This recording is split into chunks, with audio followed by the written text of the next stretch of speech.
days before the what the Russians call special operation, what the West calls a war and an invasion, what the Russians call a special operation, days before, the shelling reached dangerous levels. And this is not according to Russians, this is according to the OSCE. Mm-hmm. And they said that most of the shelling, 80% of the shelling, was coming from the east, from the west, from the military that had around 80 to 100,000 troops right on the conflict line with Donbass and Lugansk. Yeah. Putin says they were ready to invade. They were ready for a blitzkrieg. We have evidence, we have documents that in March, they were going to make their move. But even then, the most interesting part about Putin's revelations is that he says, even when we started our military operation, we told the Ukraine government in Kiev, have those troops that are on the contact line retreat, and we'll stop, have them retreat, push them back. You want to know what they did? They pushed forward. So I'm really happy to be speaking with you today, Alex Christoforou. Did I pronounce that correctly, by the way? Oh, excellent. Correct. Very good. Well, so I know of your work with the Duran for years, but I would like to ask you just to maybe introduce yourself a bit more, and also the origins of the Duran. And I should note, I meant to say, I'm very grateful for the work you've been doing for many years. Well, thank you. It's great to finally speak with you. I've been following your work as well very closely, as has Alexander, the other part of the Duran as well, Alexander Mercouris. And we have the channel, the Duran, on various platforms: YouTube, Rumble, BitChute, Odyssey, SuperU, as well as a really active group on Locals, the Duran.locals.com, as well as Patreon and Subscribestar. So we're on a lot of platforms, as you have to be nowadays, given all the censorship. But we have the Duran channel. Alexander Mercouris has his channel as well. And I have my channel, but it's all under the umbrella of the Duran. And we just try to get as much news out to our subscribers as possible. And that's what we do. We cover geopolitics, and we just try to cover it in an honest and truthful manner to the best of our ability. Yeah, that's what we do every day. Well, I've been tuning in quite a bit lately, and I have to say, your analysis and coverage of events in Ukraine has been very level-headed and very insightful, and I would say like a nice antidote to the hysteric kind of stuff coming out of Western corporate media. But also, I don't think you could really be accused of being, a Putin propagandist or any of the things that's normally slung at people who stray from the Western narrative, because you really are incredibly balanced, in my opinion. So I think it's worthwhile people to be listening to your analysis and commentary. Well, unfortunately, they do label us. A lot of people label us as Putin propagandists. I mean, I'm sure you're used to the labels that get thrown at you, because you try to present stuff in an honest and truthful way. Right. And when you do that and you go against the mainstream narrative, which oftentimes is not truthful and is not honest, you get labeled with these things. You're a Trump apologist, you're a Putin apologist, you're an Assad apologist, whatever you hear over, depending on the conflict or the crisis. But our job is to try to analyze what's going on and to present it to our viewers in an honest and factual way. We believe a lot in reality and in realpolitik. And people may not like what they hear. They may not feel good with what they hear. Maybe they're on the other side of things. They have a different view of things, but it doesn't change the reality of what's happening or what's going on. And we have to present that reality. Unfortunately, though, in the case of Ukraine right now, we are being labeled as Putin apologists, or you're paid by the Kremlin, or all kinds of nonsense. But no one ever argues the points or the facts. Right. They just throw these labels at you. They never argue the points that you're making or try to counter what you're making. It's just, oh, you're a Putin apologist, and that's that. Yeah. And that's one of the reasons we're in this mess, the world. That's one of the reasons we're in this mess. Well, no, I definitely understand what it's like to be labeled with all sorts of smears. And I think probably you and Alexander have reached the same point, perhaps long ago. Like it doesn't matter, what people say, because you're still going to say your mind, right? And for me, it's the same thing. Whatever platform, even if my only platform is my own blog, I'm still going to be saying the same thing. Nobody's influencing me except, insightful commentary and analysis that provokes me to think, or, what I hear on the ground in a given location. But in terms of being dictated to what to say, no. So I think it is an important point for people who are listening who might not be aware of just how much slander you are taking.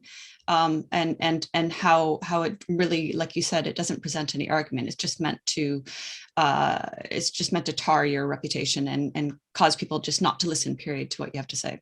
So that said, I think let's just start with how would you present what is happening in Ukraine, what's been happening the last, 3 weeks?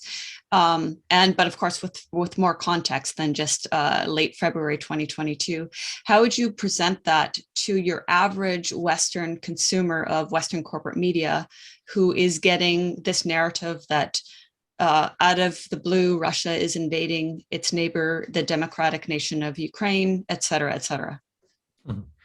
Well, I think that you kind of hinted at what's going on. And I know that you're very well aware of the situation and the history of the situation. And I think that's one of the big problems with what you're getting from the mainstream media. If you're just following the collective West, and I use the word collective West because it's a way to categorize the European Union, the states of Europe, say Canada, the United States, Australia, maybe New Zealand, these countries that are now aligned against Russia and in support of Ukraine.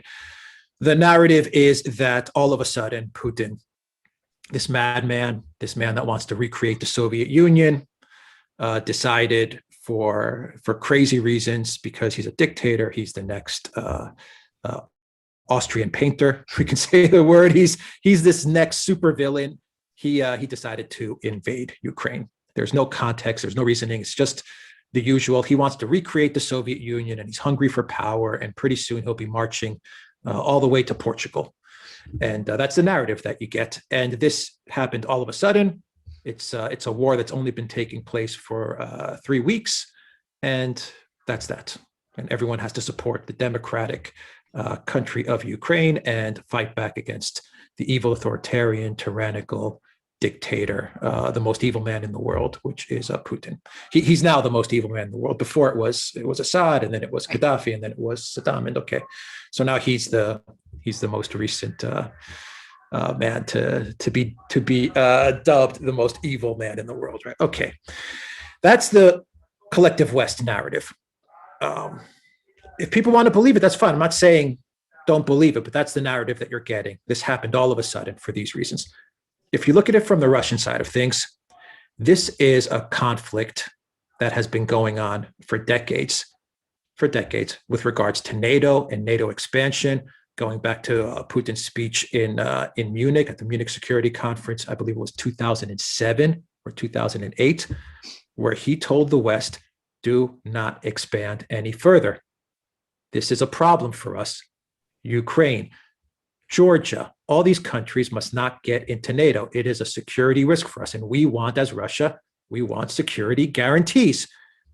It's not asking for much. As a great power, at a minimum, as a great regional power, because once again, in the West, you get the narrative that Russia is just a gas station masquerading as a country. And they use, these terms as well, which is very degrading, because Russia is much, much more than a gas station. If you look at the economics of Russia, and people are going to find out now that it's much, much more when they start retaliating against the sanctions.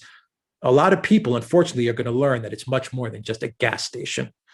But you get that narrative over and over again. But as a great regional power and a great power in the world, it's proper and right to think about a collective security guarantee for Europe and a security guarantee for Russia, as it is logical and correct to think about this for the United States and for China, etc. India. These are big, great powers. You fast forward to 2014, and that's where you had the coup. And it was a coup. It was a coup. It was initiated by the Obama White House.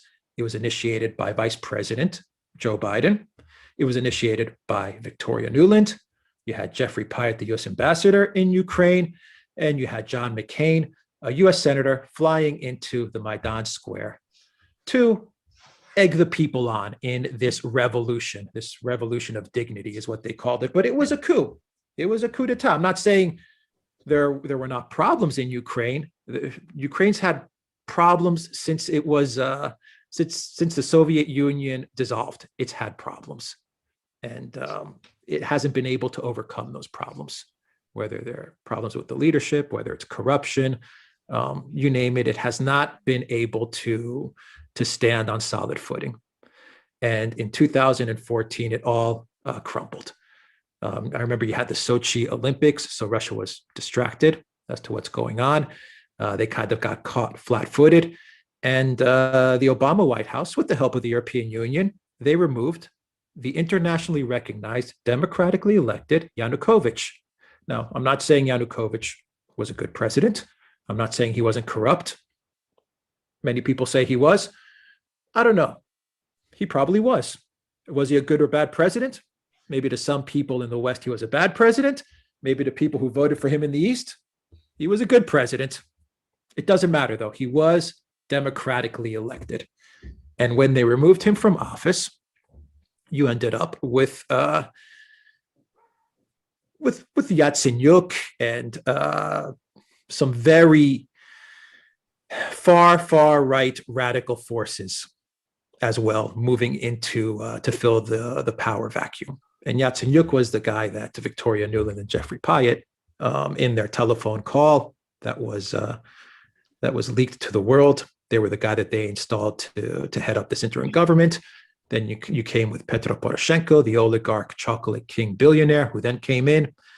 And then you had Joe Biden telling Poroshenko to start a war in the East, in the Donbass. This is after Crimea ascended into the Russian Federation. And this leads us to where we are today. This has been an 8-year conflict. And a lot of people get Crimea wrong. Crimea was not annexed by the Russian Federation.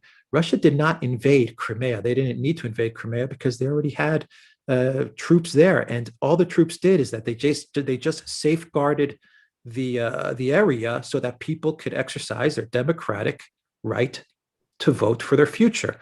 Because these people were part of Ukraine, then they saw the government overthrown by hostile foreign forces, and they said, you know what? We don't like this. We don't like this. They saw laws being passed right away, like you can't speak Russian, which was one of the first things that this puppet government did. And they opted to become part of Russia. And the Russian military, which was already in Crimea, provided the safeguards for those people to exercise their democratic right. And they voted to become part of Russia. And it wasn't a rigged vote. It wasn't manipulated. There was none of that stuff going on. These people they feel Russian. They wanted to be part of Russian. They speak Russian, and they decided to be part of Russia. The Donbass, unfortunately, was not afforded that ability. And Russia said they would not accept a referendum to ascend into the Russian Federation, even though the Donbass wanted it and did it. But Russia wouldn't accept it. I mean, it takes two to tango. And Russia has to accept your accession into the Federation as well. They accepted Crimea. As for Donbass, Russia always worked within the Minsk Accords, which were never followed over 8 years.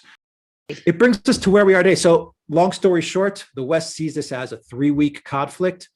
Russia sees this at a minimum as an 8-year conflict. And just to touch on what you said about the Minsk Accords and how they were never followed, please detail by whom were they never followed? They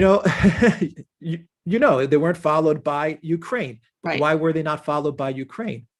Because the US was not allowing Ukraine to follow the Minsk Accords.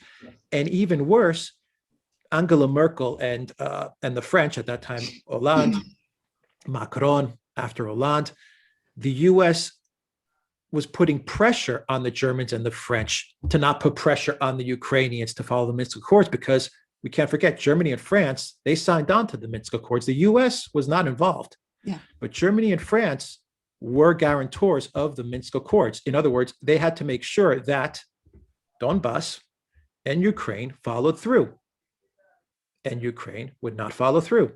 And no one put pressure on Ukraine to follow through. Actually, the exact reverse. They were egging Ukraine on to say, we're going to join NATO, we're going to become part of the EU, we're going to join NATO, give us weapons, give us artillery, give us missiles. And this went on for 8 years. And Russia kept on complaining time and time and time again about not fulfilling the Minsk Accords. And the Minsk Accords is not a complicated document. It's like a 2-page document, but they would not follow through on it. And they kept on shelling the Donbass. They kept on attacking the Donbass. I mean, 3 weeks, the West is saying this war started in 3 weeks, but Russia is saying we're finishing a war that started in 2015 and has cost the lives of 14 to 20,000 civilians in the Donbass. People never mention the people in the Donbass. It's like they have no agency. They don't exist. Or if they are mentioned in Western corporate media, they're mentioned as just as separatist or some other kind of like derogatory term. The civilians, why they're resisting, that's not mentioned at all. Children, families, women, people were killed. Yep. Upwards of 20,000, 14 to 20,000. It's terrible what's been happening in Donbass.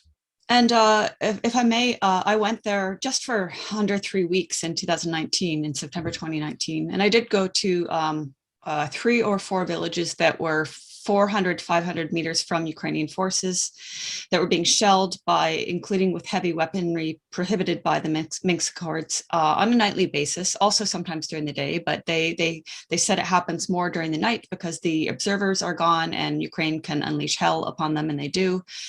And one woman, head of administration, I think her position was in Zaitsevo, a village north of Gorlevka, which is north of Donetsk. She was saying, we've not had any of the ceasefires. None of them have reached us. We've not had any days of peace. And she basically depicted the Ukrainian forces as systematically going street by street and destroying the houses. And I did definitely see a lot of destroyed houses, including one house that was still smoldering from being hit 2 days prior. And the people that I was meeting there, for the most part, were elderly and had nowhere to flee to. So they had no choice but to stay and be terrorized on a daily, nightly basis. So yeah, and they're perfectly aware, of course, who is doing this to them. You said they're not given any agency.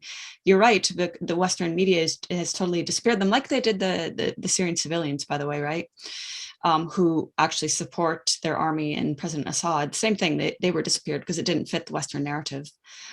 So I definitely, like from a personal perspective, I can chime in a little bit from, a brief time in Donbass, but certainly the people I met were being terrorized by Ukrainian You saw forces. it firsthand. Yeah. You saw it firsthand. Yeah. I mean, that's the part that frustrates me so much about this conflict, is that all of a sudden you see people changing their profile to have the Ukraine flag. They're wearing these Ukraine flag pins. Women are painting their nails blue and yellow. But you ask them, what's Lugansk? What's Donetsk? They have no idea. Yeah. They have no idea. But you have this Russophobia being ratcheted up to unprecedented levels. And it's terrifying, and the Russians see this. You see, Russia is a sophisticated society. Once again, contrary to what people in the West hear about Russia, it is a very sophisticated society, and they see that they're being targeted, and they see the hate and the vitriol, but they also understand what's happening in their region, because this is very much a fight that's in the family. I mean, this is their area. These are the people that they've known for decades, for centuries. I mean, this is their area. This is their land. This is their history. And all of a sudden, you have all these other countries in Europe lecturing Russia and telling Russia that they're bad and that they're evil and their president is this and that, and they're sanctioning them and they're cutting them off from food food companies and clothing manufacturers and all the great things that Western society provided to Russia in their minds over the decades. And the Russian people are just sitting there and they're saying, these people, they want to destroy us. They don't care about Ukraine, and they don't. And the people that have their avatar changed to the flag of Ukraine, they have no idea what Ukraine is, where it is, what's been going on, nor do they care about the people. It is a virtue signal. Yeah. It's a virtue signal that is also morphed into this very evil hatred for an entire culture, country, and history. And that includes people in Ukraine, because people in Ukraine share the Russian history. They're one. These are the same people. You can take away the west of Ukraine, which we can talk about. That's a problem in and of itself. But most of Ukraine is the history and the culture of Russia. I just want to add on to what we've both said in terms of the at least 14,000 civilians or people that have been killed, the majority of whom are civilians. When I was in the Donetsk People's Republic and meeting these people that are being assaulted on a daily, nightly basis. So what I was hearing was of the Ukrainian heavy shelling, heavy machine gun firing, sniping. But there are horrific crimes committed in addition to that. I mean, recently I participated in a panel. It was about a people's tribunal to hold Ukraine accountable for its war crimes. And we're talking about mass graves and decapitations. We're talking about ISIS level things that have been committed by these Ukrainian forces. And again, these are the people who Western people perhaps just being duped by, social media to pressure them into putting their profile pics as the Ukrainian flag. This is what you're whitewashing. And this is not, of course, to say all Ukrainians are like this, but this is what the people of, we're talking genocidal levels of murder in Ukraine. And of course, the Western diplomats, when the Russian authorities mention genocide, they laugh it off. They say there's no genocide in Eastern Ukraine.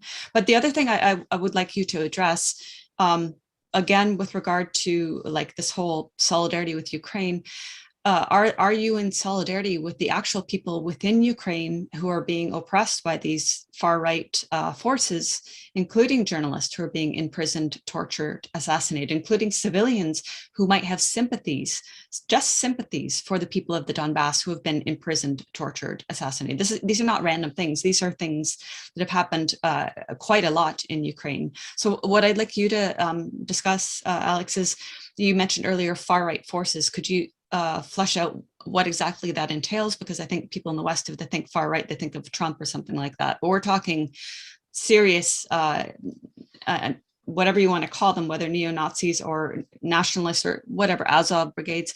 And also you mentioned Western Ukraine is a different thing. So I think you can talk about both that at the same time, because they're hand in hand, really. Yeah. We did a live show the other day and someone gave us a question. They said, why do you call them neo and Nazis? And I use NAZIs because I don't know what platform this will be. This will be going on, but you have to be careful with your wording now. Yeah. But when you talk about the Azov Battalion, and this commentator said they are not neo; they're actually just NAZIs. If you look at the history, because this is a problem that goes back to those times, to World War II, and these aren't neo; these are the real deal. Right. And they are the real deal, and it's something that is it a minority in Ukraine, in the west of Ukraine? Yeah, absolutely. I think the general population is not like that. But, and this is the big but, these groups are embedded in the military, part of the organized military, the state military, the national military of Ukraine. These Azov battalions, these right sectors, these Svoboda, all these paramilitary groups that are NAZI oriented or influenced, they are part of the standing military. The Azov Battalion fights for Ukraine. That's a problem. That's a problem. Taking it even further, these radical far-right elements are part of the government as well. And they exert an enormous amount of influence in the government. An enormous amount. Are they the minority of the government? Yes, but just because they're the minority of the government, it doesn't mean they don't exert a huge amount of influence on how the government acts with regards to its citizens. And that's what you see in Ukraine. You see a small group of people who are very radical to the right in the government, but they have all the power and they rule with fear. They rule with fear because these are people that if Zelensky were to say, I would like to negotiate with the Donbass and with Donetsk and Lugansk and find a solution, these are people who within a couple of hours can bring 50 to 100,000 of their supporters onto the streets. And these are violent supporters, and they're going to wreak havoc in the middle of Kiev. And Zelensky knows this. Zelensky also knows that if he were to do something like this, his life could very well be in danger. I mean, there are confirmed stories that Zelensky went to the front line in Donbass to check on the troops before all of this broke out. You know, now you have those photos of Zelensky in the military gear, and everyone thinks that was from the war that happened just now, this conflict. No, those photos were taken, I believe, in April 2020 or 2021. Those were from before this conflict happened. But when Zelensky went to see those forces, which were a lot of Azov battalion guys, they laughed at Zelensky because Zelensky was telling them, you know, we're going to find peace, we're going to do this. And they told him, they said, just leave, go away. We don't listen to you. And Zelensky walked with, you know, the tail tucked between his legs, embarrassed, humiliated. And he understood that he may be president, a puppet president, but he doesn't have the power. The real power rests with these radical far-right forces and these far-right groups. They are real and they're a problem. And the media reported on them multiple times, the mainstream media, but now they don't exist. They don't exist. And they are a problem in the West Ukraine because that is the area of Ukraine, which is the area of people like Bandera and these people who were Nazi collaborators. Now, people may argue, why did they collaborate with the Nazis? They had grievances with Russia. Okay, there's a lot of history that we could talk about, but it doesn't change the fact that Bandera and his people committed genocide on a mass level, and they collaborated with the Nazis and with Hitler's army. That's a fact. Now, people in West Ukraine can argue the reasons why all of this happened because they consider Bandera a hero. And when you go to Ukraine, there are streets named after Bandera. There are statues of Bandera. But it doesn't change the fact that Bandera and his movement and the people that supported him were collaborating with the Nazis, and they committed horrific, horrendous crimes against Jews, against Poles, against Russians. I mean, these were terrible, terrible elements, and they still exist in Ukraine, and they're embedded.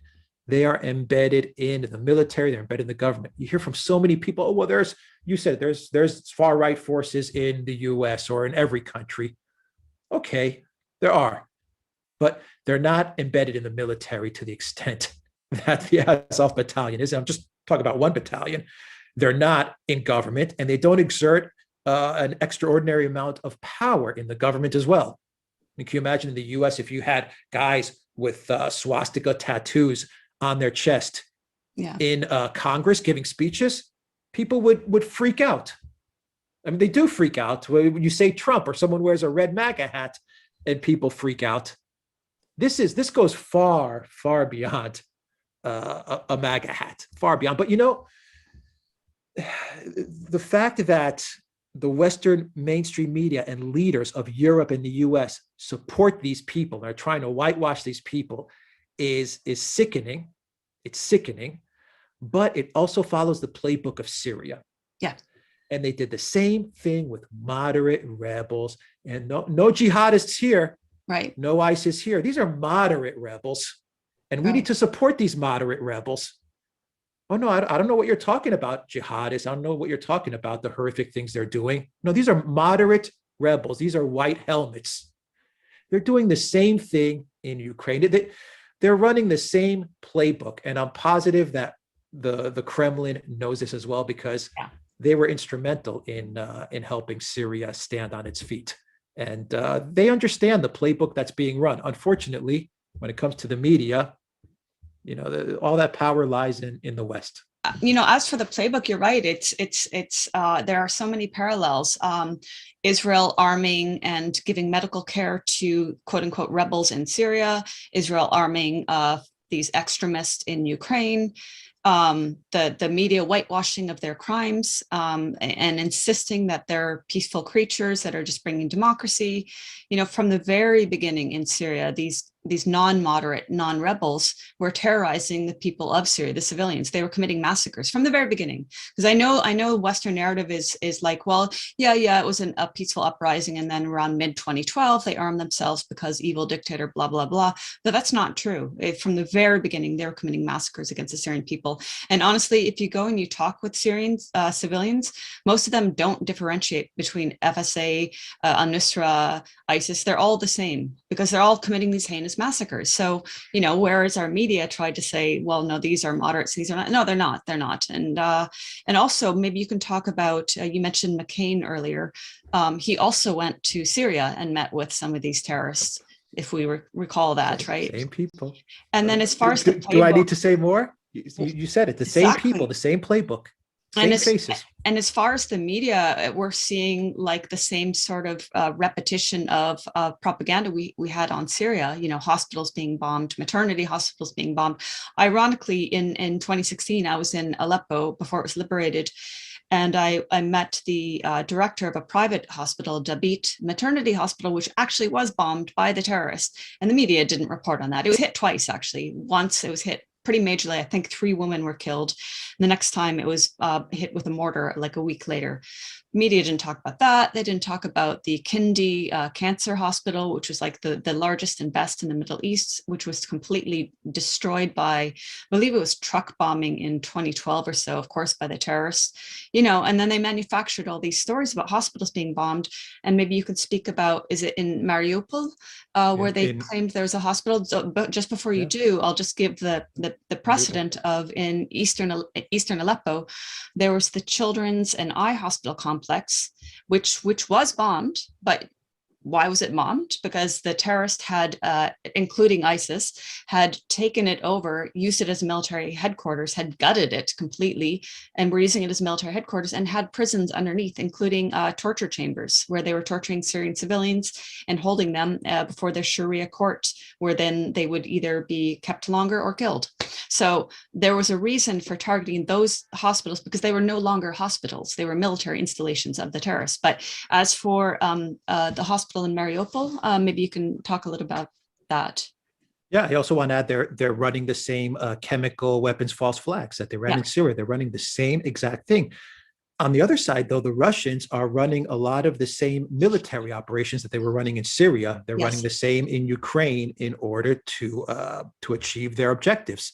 So a lot of the cauldrons, a lot of the humanitarian corridors, the on again, off again negotiations, the moving of those jihadists to places outside of the country, or in enclaves of the country, constantly going back and forth with Israel or with Erdogan in Turkey, and trying to find solutions. It was the military and the diplomacy working constantly, month after month, week after week, year after year, trying to make Syria whole again, and it worked.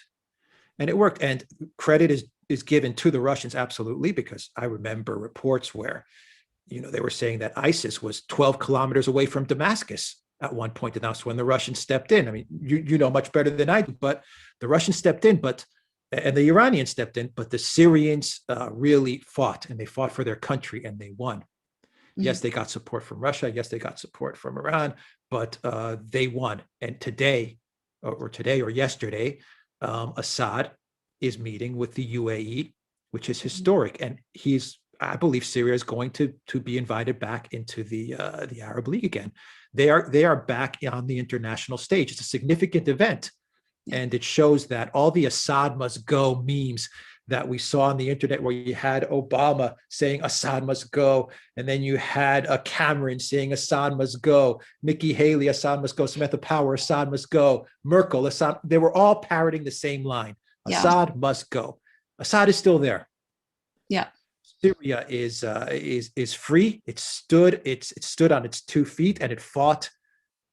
God, when you think about the forces that it fought, it is absolutely incredible that they survived the onslaught of hostility, but they did it. And the Russians played a big role, and the Iranians played a big role, but it was the Syrian people that did the heavy lifting. And we're seeing a lot of the same that's already happening in Ukraine, or I believe will happen in Ukraine. The Donetsk, Lugansk military is doing a lot of heavy lifting. People say the Russian army. Russia hasn't dedicated that much of their armed forces to this conflict at all. A lot of the heavy lifting, especially in the east, is being done by Donetsk and Lugansk. And they're winning. And they're moving towards the west, and they're taking over towns and villages. They'll say they're liberating them. The Ukrainians say they'll be occupying them. Okay, but they're winning. They're winning. They've got the Kherson region. They've got Mariupol surrounded. They're trying to get these false flags going. The maternity hospital is one such case. They say there were hundreds and hundreds of patients in this hospital. It was bombed, and X amount of people died, and we saw these slick photos. The interesting part is that Zelensky tweeted about this literally within minutes of it happening. And that's the tell. That's when you know this was staged. They knew what was going on. The same playbooks they ran in Syria. I remember the minute you had chemical attacks in Duma, I remember it. I think it was Kerry.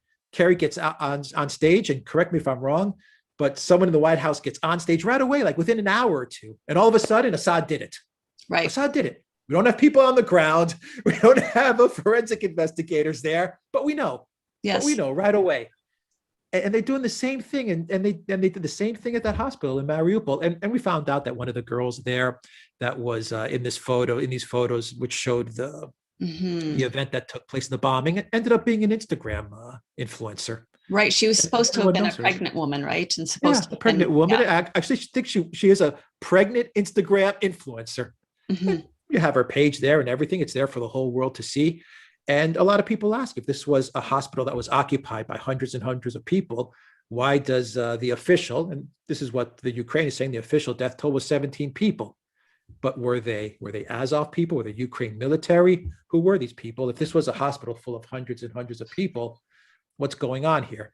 It wasn't. It was a hospital that was being used by the military to stage their offensive, to stage their war. Well, in terms of also a repetition of the Syria playbook, we also have, you mentioned the humanitarian corridors, but then we also have the Ukrainian militants attacking humanitarian corridors when civilians are trying to flee, just like they did in Syria. Exactly. I was on a humanitarian corridor in Aleppo when it was attacked when I was standing on it, 2 mortar shells and then another 5 or so afterwards. And this happened all the time. It had happened prior to that particular visit to Aleppo. It happened in Ghouta.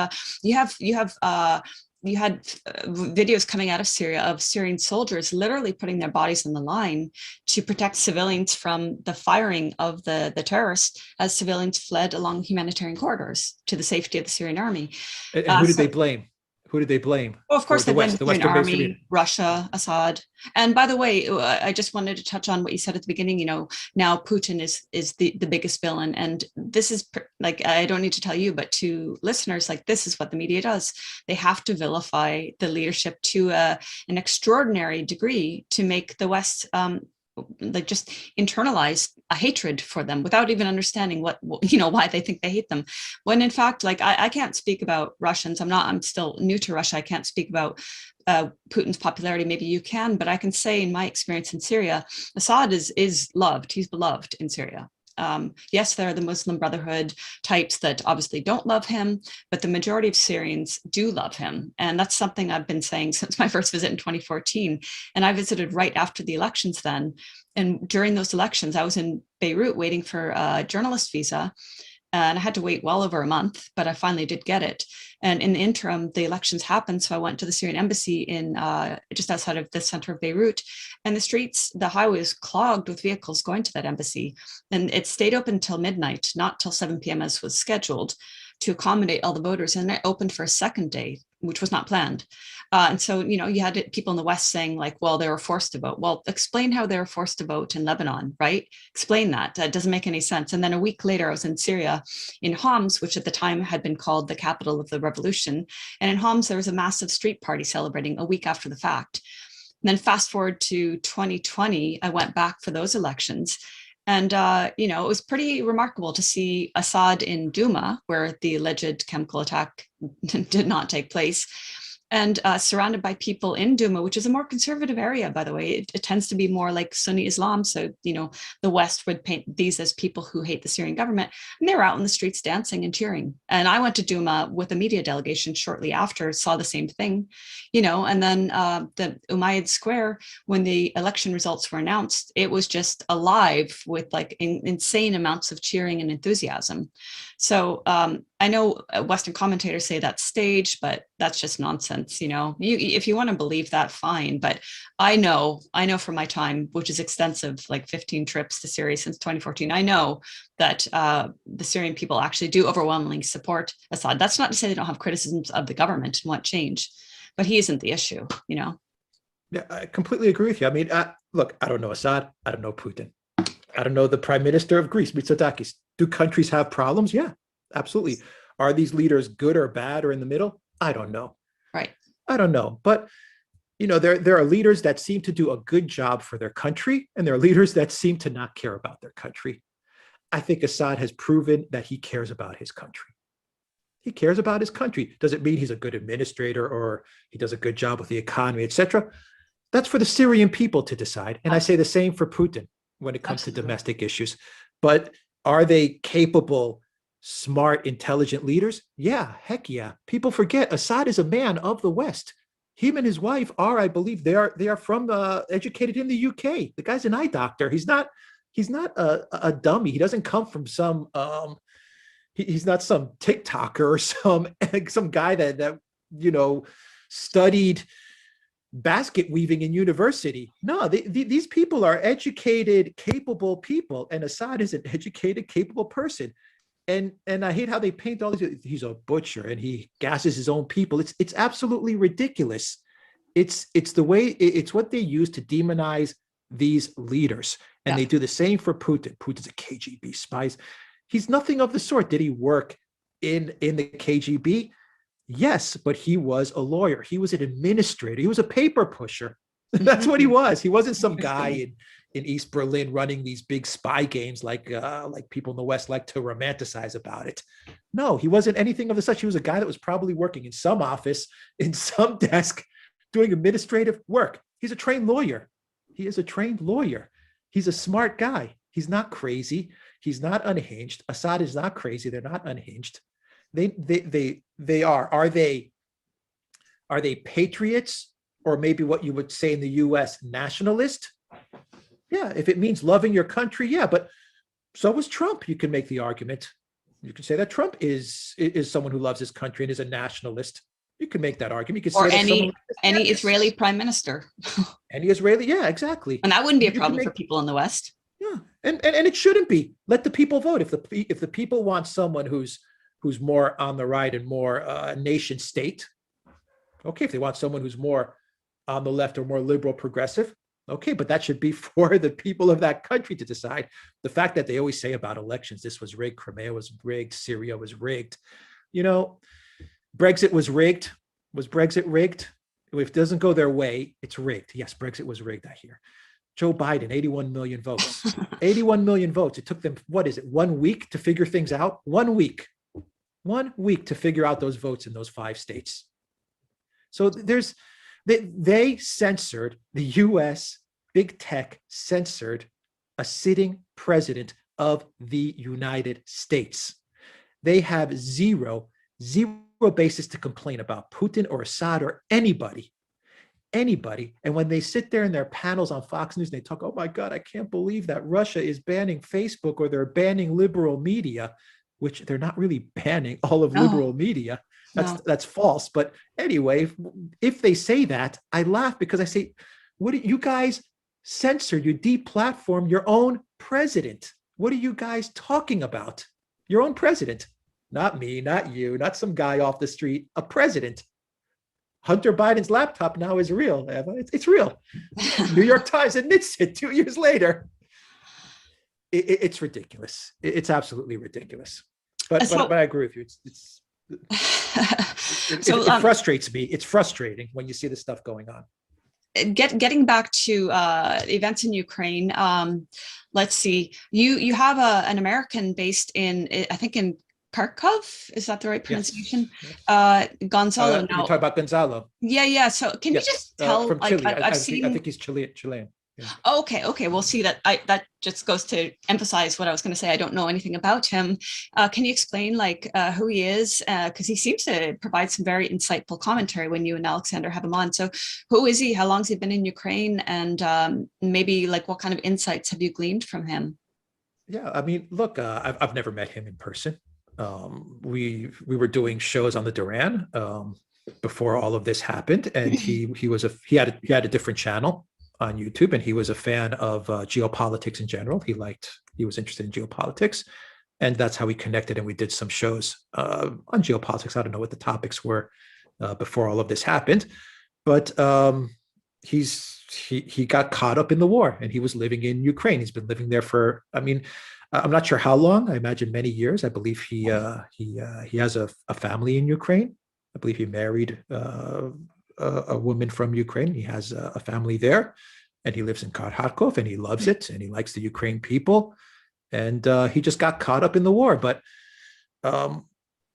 what he saw very much parallels what I think you saw when the war started. He saw that things weren't as the media was portraying them to be. Zelensky was not the person that the media was portraying him to be. The Azov battalion and the way some of these battalions were acting really unnerved him. And he came, and I don't want to speak for him, but I believe he came to the realization that these people in power and these people that the West are propping up, they don't care about the people. They want the chaos. They want the war. They're not concerned about the average Ukrainian. They're not concerned about finding a peaceful solution. They're not concerned about any of these things. They're concerned about chaos. And he's been broadcasting from Kharkiv. At one point, he was in Kiev, and then he made his way to Kharkiv, and he's been broadcasting from Kharkiv. And the main takeaway when I listen to his broadcast, whether he's on our show, whether he's doing his own shows, is this: he's doing YouTube shows in the middle of a war zone. He says, I have internet, I have mobile, I have YouTube, I have running water, sewage, you name it. And the point there is that Russia is not going in to level these cities. They're not going in to cause destruction and chaos. If that was the point, they would have caused destruction and chaos on the first day. And it's not because the Russian military is no good, or they've stopped outside the city because they've been repelled by the Ukraine military. All of that is ridiculous. The Russian military has orders: surround the cities and wait. Mm-hmm. Do not destroy the cities. Do not cause civilian casualties, because these people are our people. We are the same. We speak the same language. We have the same history. We don't want to destroy these cities that we built. Odessa is Russian history. Kharkiv is Russian history. They don't want to go in there and destroy it. They don't want to destroy Ukraine. They want to capture Ukraine, and they want to do as Putin stated, they want to demilitarize it and denazify it. They don't want to destroy it. They want all of these Azov Bandera elements gone. And Putin's been very straight about this. Those people, I do not want to be these Azov guys. I do not want to be these Banderites. I don't want to be them, because when Russia gets their hands on them, oh boy, it's not going to be pretty. And if there's one thing that Russians hate, it's Nazis. They despise them for good reason, if you look at Russian history.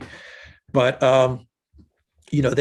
their goal is to capture Ukraine and to move Ukraine on side, to make it a peaceful neighbor, which is not threatening to them. No NATO, no missiles, no missile systems, no nuclear threats.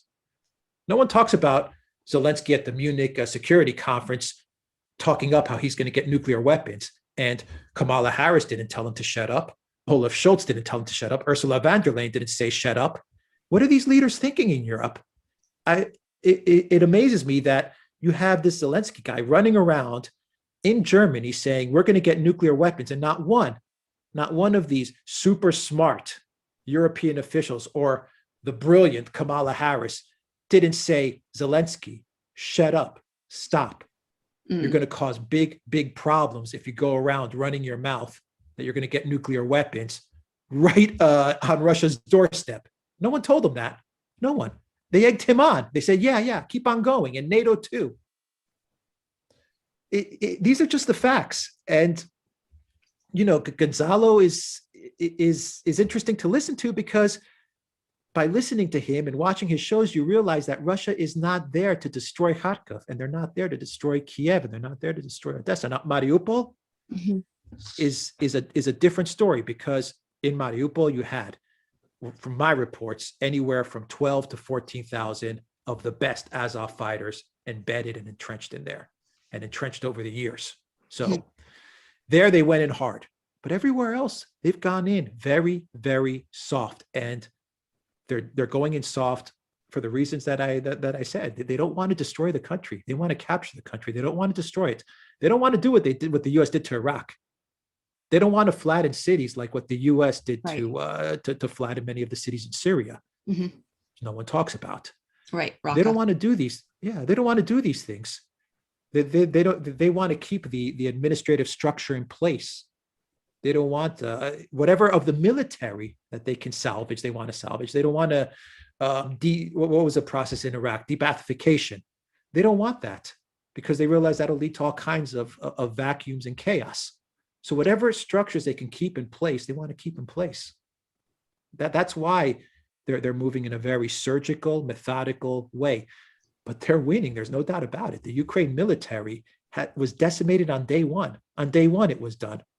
But now they're working once again, like in Syria, military action, diplomacy, humanitarian corridors, clear out the cities, denazify. In Syria, it was get rid of the jihadists. In Ukraine, it's get rid of these Azov guys, get civilians out, use diplomacy again. I mean, everything is working hand in hand. I'd like you to address these points. I mean, you've already highlighted how Ukraine was a threat, not just to the people of Donbass, but also to Russia with all this nuclear talk. But, you have people who are anti-imperialist or anti-war, whatever their labels are in the West, saying, I condemn both sides, and Russia shouldn't have invaded Ukraine. And, they're not going to achieve anything. They've just pissed off the West. They're not, all these kind of arguments that to me spell out people who aren't actually informed of what's really happening on the ground. But what would you say to this whole, like, you have to condemn Russia's invasion of Ukraine, and this is an illegal invasion, and there is no need to do this? Look, it's a hard one, because no one is in favor of war. I'm not in favor of conflict. Of course. No one. So you have to look at what are the reasons that Russia gives. Yes. And once again, if we stop this hysterical demonization of Russia and these caricatures of Putin and Russia, then people can start to at least try to understand what Russia is saying. You don't have to like it. You don't have to approve it. You can actually be an enemy of Russia's, but you still have to try and listen to what they're saying, because if we don't listen, we're very close to a nuclear conflict. So at least let's try to listen to their reasoning. And they make a compelling case. And we've had shows with Robert Barnes, who's one of the best legal minds in the U.S. And he has said, I'm not for war. I don't approve of conflict or the war. But if this was a courtroom, and if Russia was to present their case as to why they did what they did, Robert Barnes says most likely they would win, because they have a very compelling case. Now, Putin I believe, has been very straightforward and honest with the Russian people as to why they did it. Are those all the reasons? I don't know. Maybe there could be other reasons involved. Maybe there's reasons with gas transits or pipelines, or who knows? I don't know. But the reasons that at least he's given the people, and he's given the world, if you listen to him, you sit back and you say, okay, I mean, I'm not for this. I don't want war. I don't want people to suffer, but I can see their point. I can see why they felt they were pushed up against the wall. And he says, we tried for countless years, 8 years at a minimum, to get the Minsk Accords, to get Ukraine to follow the Minsk Accords. They wouldn't do it. We've said for 8 years, please don't pour arms and military assistance and NATO aid to Ukraine. They wouldn't do it. Stop attacking the Donbass with shelling. They wouldn't do it. This is 8 years now, over and over again. Yeah. They wouldn't do it. We have to figure out how to get rid of these Nazi elements in Ukraine. We have to figure it out. These guys are a threat. These are radicals. They wouldn't do it. And everything was the reverse. Arm them, give them more weapons, give them anti-aircraft missiles. This is crazy. You're arming these guys with anti-aircraft missiles? In 2-3 years, when a commercial airline is shot down in Europe, people are going to be scratching their heads. How did this happen? Well, I wonder how this happened. Russia has been saying for the past 8 years, we need to solve Ukraine, and the roadmap is Minsk. But no one is following Minsk. And not only were they not following Minsk, they were doing the exact reverse. More NATO, more weapons, more Azov battalion. Yeah. They cut off Russian media. Zelensky did this. Zelensky won on a pro-Russia stance. He said he was going to unify the country. That lasted for about a month. About a month. That's it. They banned Russian media. They banned the Russian language. They tore up the Orthodox Church, the Russian Orthodox Church. People don't talk about that. They created this heretical, different Frankenstein church, which no one recognizes as legitimate except for the stupid Greek government, which is a stupidity. But anyway, they did all of this. And they put the number one political adversary of Zelensky, they put him under house arrest. How is this a democracy? How is this a democracy at all? And all this happened just the last year without taking into account the 20,000 people, 20,000 people that died in Donbass, the constant shelling. And days before the what the Russians call special operation, what the West calls a war and an invasion, what the Russians call a special operation, days before, the shelling reached dangerous levels. And this is not according to Russians, this is according to the OSCE. And they said that most of the shelling, 80% of the shelling, was coming from the East, from the West, from the military that had around 80 to 100,000 troops right on the conflict line with Donbass and Lugansk. Yeah. Putin says they were ready to invade. They were ready for a blitzkrieg. We have evidence, we have documents that in March, they were going to make their move. Putin says we beat them to the punch. But even then, the most interesting part about Putin's revelations is that he says, even when we started our military operation, we told the Ukraine government in Kiev, have those troops that are on the contact line retreat. And we'll stop, have them retreat, push them back. You want to know what they did? They pushed forward. Was Russia goaded into this? I think the case, in my opinion, I think there's a very strong case that Russia was goaded into this. They didn't have many options left. And I also believe that the Kremlin said it's either now or things are going to get a lot worse. Yeah. That's what I believe they said. Either now or things are going to get a lot worse. And the Russians see this as finishing the war. They don't see this as starting a war. They see this as finishing it. And it's a big difference from how the West sees this. Absolutely. And the whole premise, of being against wars is all fine and good. But again, what about the last 8 years of war on the people of Donbass? They're surely against war as well. They surely just want their kids to be able to walk to school, go to school without fear of them being bombed or sniped, depending on the case of where they are. So I just wanted to touch on something in your March 17th upload. You were discussing Putin's speech the day prior. Is there anything in addition to what you've already said about Putin's stance and reasons for this military operation? Is there anything from the March 16th speech that you feel like it's important to mention now? Well, I think Putin's last speeches that he gave, even the one that he gave yesterday with the Crimea reunification day, there's no doubt that Russia is they're done with this system, this globalist Western system. They're out. They're going to pay a heavy price. It's going to be hard, but they'll make it through. And I'm very confident they'll make it through. They don't have any intent to go back.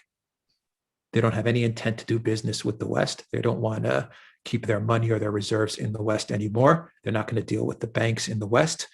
They're not going to deal with the USD. They're out. They're fully out. And I believe that's going to encompass everything from financial to military to judicial to social, and just everything in people's daily lives. The Russians have extracted themselves from this system, and they've taken the decision, I believe, with the Chinese, perhaps India, definitely, I believe, Iran, maybe Turkey, maybe a little Saudi Arabia, maybe Pakistan, maybe a lot of other countries, maybe a lot of countries in South America, definitely Syria. I think a lot of countries are going to say, we're going to build a parallel system, a new system to what this Western system was, which was based very much on the petrodollar and on these Western liberal values and ideals, which I think we call neoliberal values and ideals. Putin was basically saying we're free.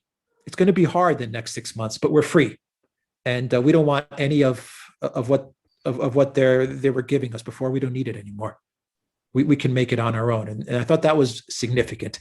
It is the end of globalism, to a sense. I mean, what's globalism going to be? It's going to be, the Europe, U.S., Canada, Australia, New Zealand. That's going to be globalism.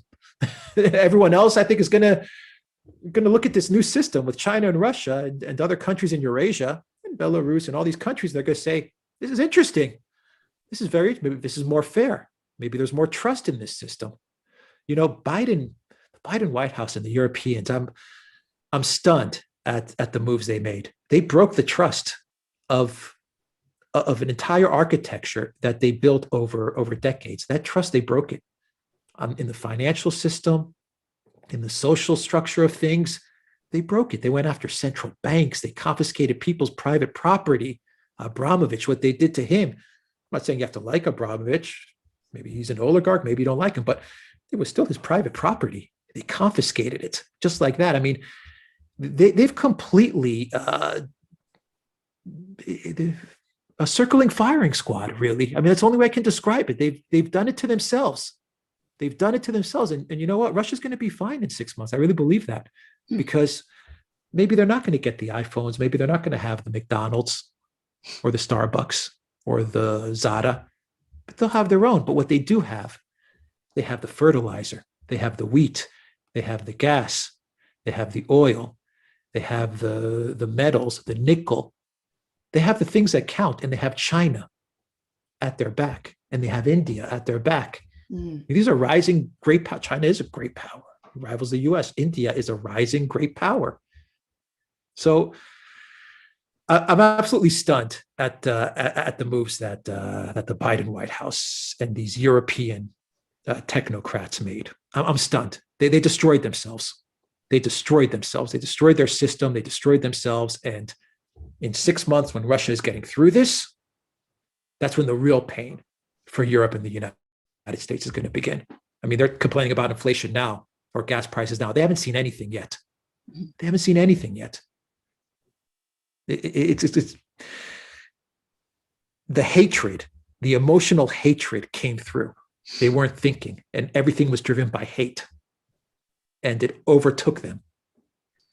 Well, Alex, I'm sorry, not Alexander. I'm going to wrap up. I think we're around an hour, but really thank you so much for your really informative and valued insights. I encourage people to follow the Duran and your own personal channel. I will put links to both. Any other sites you want to plug? And are you on Telegram? We are on Telegram. Absolutely. You can find us on Telegram as well. Just put, I believe it's the Duran.com, the Duran_com on Telegram. Just follow us, follow our locals, the Duran.locals.com. And, just keep on following your channel, our channel, any other channels that try to give you an objective viewpoint of things. It's hard. It's hard because back in the days of Syria, to wrap it up, in the days of Syria, if you were reporting the truth about what was going on in Syria, it was hard, but the censorship didn't really ramp up then. Yeah. And it was just starting. And then with Trump and Russiagate and the Ukraine impeachment, all this stuff, it started to gain a lot of momentum. Then with COVID, it gained a lot of momentum. Now with this Russia story, it's off the charts now. It's off the charts. So, people need to think about that. Everyone needs to think about, if you're cheering for Zelensky and what's going on in Ukraine, and you're, saying, yeah, we need to get the Russians and all of these things, just take a step back and see who you're siding with. The Soros and the Pelosi's and all of these people, and then the Bidens and the Chalupas. and the Newlands, all of the same people that we've seen through Syria all the way to Russiagate. It's all the same people. It's incredible when you take a step back and see all of these people that are now pushing the narrative for this conflict in Ukraine. It is all the same people that we saw over the years. You can probably go all the way back to Iraq, and it's the same faces. All right, Alex, thank you so much. I would definitely love to chat with you again, maybe in a week or two's time for updates on what political developments regarding Ukraine. But thank you for today. It was really very useful. Definitely. Thank you for having me on.